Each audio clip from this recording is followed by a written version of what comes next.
This news is personally very troubling to me because it was supposed to be a safe haven for the people of Katsina State, Zamfara State, possibly Yobe State and some other states around. That was exactly on the 28th of August 2025 when Zamfara State and Katsina State signed a peace deal with bandits, with some terrorists who have been over time terrorizing the entire Northwest. This peace deal was signed in good faith that these bandits and terrorists will no longer terrorize the citizens or the residents of these very states. But unfortunately, the breaking news we are seeing now on the internet space is that bandits have abducted not fewer than 40 persons in a mosque in Zamfara State, precisely at Gidantufe in Safe local government area of Zamfara State. Worshippers were in the mosque in the early hours of the day around 5:30 a.m. as the news has it, when these bandits and terrorists surrounded the entire mosque and whisked away not fewer than 40 persons. It may be laughable, but it is very worrisome that this is the level where we are in Nigeria. If you are not living in this northwestern part of Nigeria, or if you don't live in this community, you may not understand, how traumatized the residents of these very states or communities may be, because news has it that it is like a ritual that happens on a daily basis. Even the Nigerian army are doing the best they could in repelling, the attacks from this, incessant, unending attacks from bandits and terrorists in this part of Nigeria. It is quite pathetic. Meanwhile, after this very peace deal was signed with the bandits and the terrorists, the popular Nigeria Kaduna-based Islamic cleric Ahmad Sheikh Gumi was warning the government of this state, saying, do not provoke the bandits after the peace deal, because if you provoke them, it can reignite another level of attack on the community.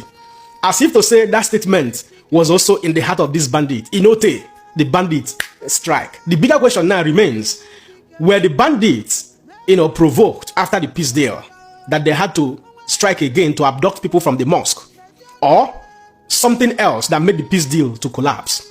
Many Nigerians obviously are, out on the social media sharing different opinions. Some are not happy with Sheikh Gumi.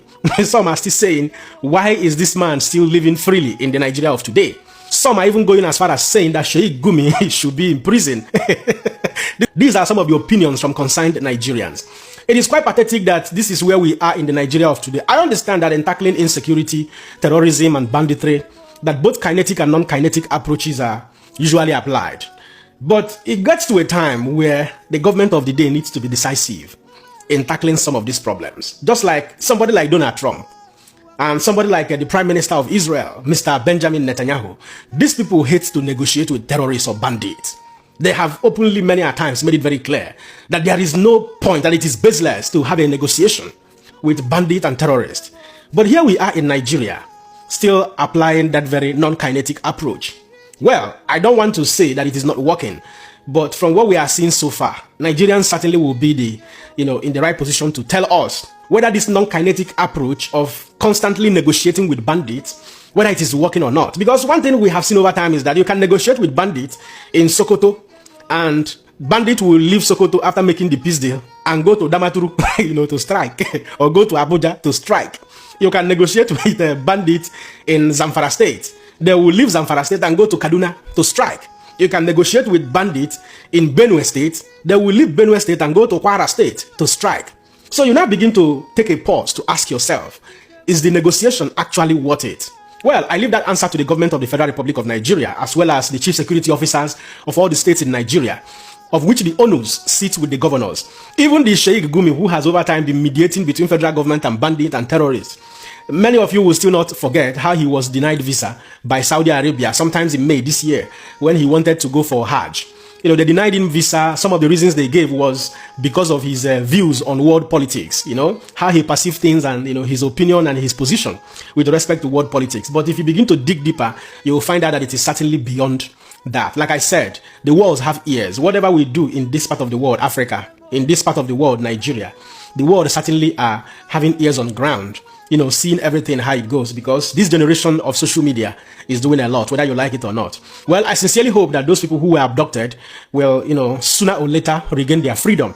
But it is quite unfortunate that we have gotten to this level in Nigeria. And I hope that the government of the day do what it takes to actually enshrine once again and bring back confidence and trust in the heart of people through protection of lives and properties. At this point, I will allow you guys to be the judge. Don't forget to let me know what you think in the comment section and share this video. Man, another person see. God bless you.